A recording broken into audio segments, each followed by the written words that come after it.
Assalamualaikum warahmatullahi wabarakatuh. Kami dari kelompok 1 akan mempresentasikan PPT mengenai stabilitas obat. Perkenalkan, nama saya Astrid Heriska Cantika dengan NIM 231050010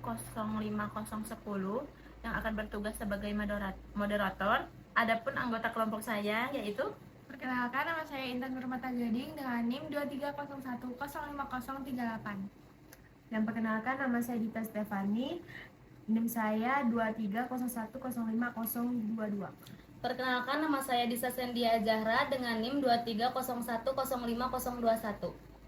Baiklah, langsung saja kepada Mbak Disa selaku penyampaian materi, dipersilahkan. Stabilitas adalah simbol kualitas yang penting untuk suatu produk obat. Expired date adalah waktu yang tertera pada kemasan yang menunjukkan batas atau waktu diperbolehkannya obat tersebut dikonsumsi karena diharapkan masih memenuhi spesifikasi yang ditetapkan. Shelf life atau waktu simpan adalah periode penggunaan dan penyimpanan, yaitu waktu di mana suatu produk tetap memenuhi spesifikasinya jika disimpan dalam wadah yang sesuai dengan kondisi penjualan di pasar. Pengertian stabilitas obat yaitu stabilitas dapat didefinisikan sebagai tolak ukur di mana suatu produk dapat bertahan dalam batas yang ditetapkan dan sepanjang periode penyimpanan serta saat penggunaan, sifat dan karakteristiknya sama dengan saat suatu sediaan dibuat. Kriteria untuk penerimaan stabilitas obat. Yang pertama, sifat fisika, yang kedua, sifat kimia, yang ketiga, sifat mikrobiologi, yang keempat, sifat efektivitas, yang kelima, sifat toksisitas.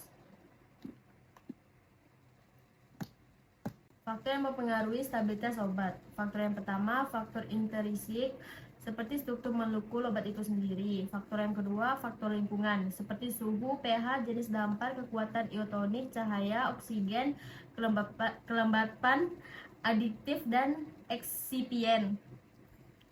Faktor yang ketiga, faktor lain yang mempengaruhi stabilitas obat racikan. Yang pertama, ukuran partikel dan pH. Yang kedua, komposisi, sistem pelarut, dan kompatibilitas anion dan kation. Yang ketiga, kekuatan ionik larutan. Yang keempat, pengemasan primer dan zat tambahan kimia khusus.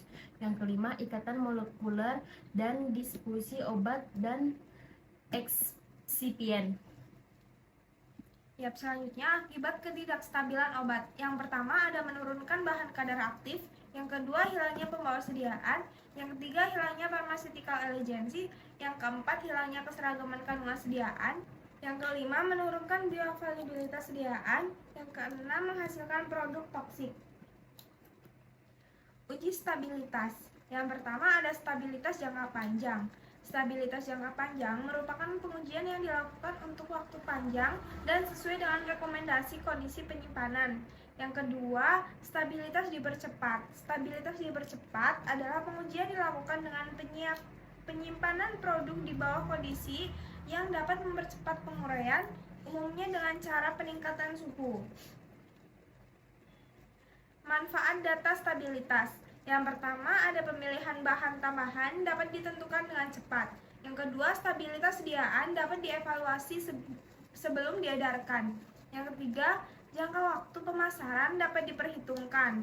Yang keempat, waktu kadaluarsa dapat diketahui. Yang kelima, kondisi dan persyaratan penyimpanan dapat ditentukan dengan mudah. Yang keenam, perhitungan konsentrasi yang dilebihkan pada formulasi dapat dilakukan agar jangka waktu penyimpanan yang telah diperhitungkan sediaan tersebut masih potensial. Yang terakhir, dapat digunakan untuk memperbaiki formulasi obat. Terima kasih. Baik, terima kasih kepada pemateri. Rangkaian acara diskusi telah selesai. Saya bacakan kesimpulan dan diskusi kita hari ini, yaitu stabilitas obat merupakan tolak ukur di mana suatu produk untuk bertahan dalam batas yang ditetapkan dan sepanjang periode penyimpanan serta saat penggunaan, sifat dan karakteristiknya sama dengan saat suatu sediaan dibuat. Demikian diskusi kelompok 1. Sebagai moderator, saya memohon maaf atas kesalahan saat proses penyampaian. Terima kasih. Wassalamualaikum warahmatullahi wabarakatuh.